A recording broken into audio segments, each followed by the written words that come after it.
Assalamualaikum warahmatullahi wabarakatuh. Perkenalkan, nama saya Nura Husanti. Saya akan menjelaskan materi tentang kecerdasan emosi dan pengendalian diri yang akan ditampilkan di dalam Rencana Pelaksanaan Pelayanan atau RPP Bimbingan Klasikal.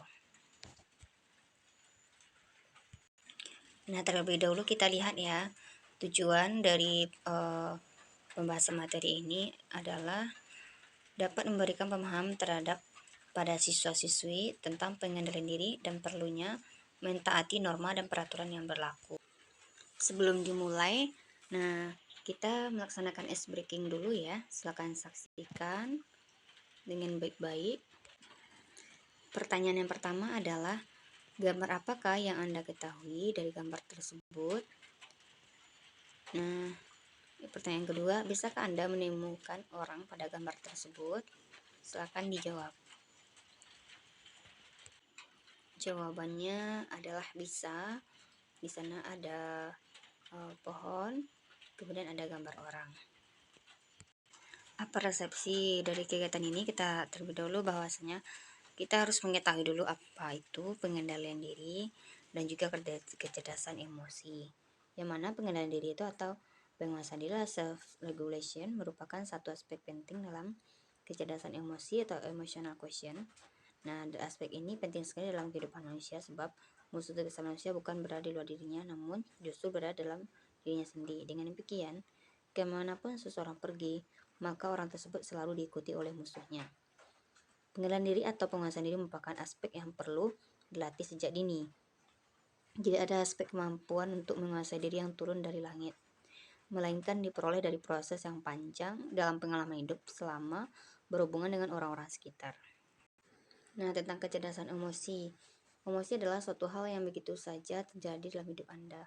Anda menganggap bahwa perasaan marah, takut, sedih, senang, benci, cinta, antusias, bosan, dan sebagainya adalah akibat dari segala respon Anda terhadap berbagai peristiwa yang terjadi pada Anda.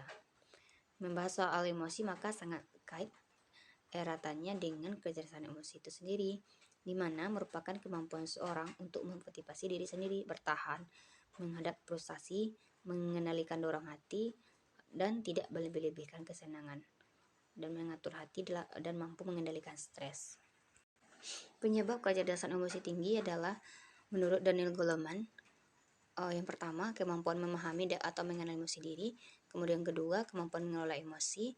Yang ketiga, kemampuan memotivasi diri. Yang keempat, kemampuan mengenali emosi orang lain. Yang kelima, kemampuan untuk membina hubungan.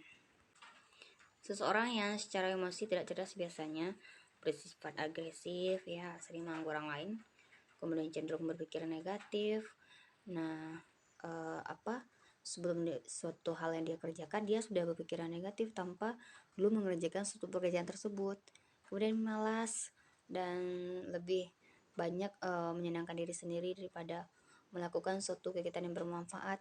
Kemudian lebih mementingkan diri sendiri, tidak memikirkan orang lain. Kemudian tidak mampu menentukan tujuan. Dia tidak tahu arah apa, tujuan apa, misalnya dia mau sekolah, tujuan itu apa, tidak tahu. Kemudian cepat cemas dan depresi. Selanjutnya menarik diri dari pergaulan. Kemudian selanjutnya suka memanfaatkan kelemahan orang lain. Dan selanjutnya tidak sopan, dan yang terakhir kurang percaya diri. Membangun kecerdasan emosi itu setidaknya 5 unsur.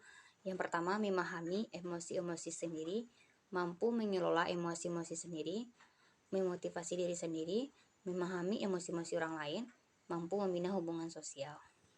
Nah, dari aspek ini mudah-mudahan kita semua bisa menjalankan apa dari aspek ini supaya kita bisa membangun kecerdasan emosi masing-masing kita. Cara pengendalian diri. Yang pertama yaitu mengendalikan diri dengan menggunakan prinsip kemoralan. Yang mana kalau kita sudah berperilaku baik, maka orang lain juga memperlakukan kita baik. Kemudian yang kedua, pengendalian diri adalah dengan menggunakan kesadaran. Kita sadar saat suatu bentuk pikiran atau perasaan yang negatif muncul. Kemudian yang ketiga yaitu dengan perenungan. Apa sih untungnya saya marah? Apakah benar reaksi saya seperti ini? Mengapa saya marah? Apakah alasan saya marah ini sudah benar? Nah, kemudian yang cara selanjutnya, pengendalian diri adalah dengan menggunakan kesabaran. Selanjutnya, menyibukkan diri dengan pikiran atau aktivitas yang positif. Manfaat jika kita mampu mengendalikan diri adalah apabila kita berhasil untuk mengendalikan diri, kita mampu untuk meningkatkan kesabaran. Dengan kesabaran dapat meningkatkan komunikasi positif di lingkungan masyarakat sehingga diperoleh suasana tenang. Akan lebih dapat menimbangkan pencukupan kebutuhan hidup yang sesuai dengan kemampuan diri sendiri dan meningkatkan rasa syukur atas nikmat diberikan oleh Allah.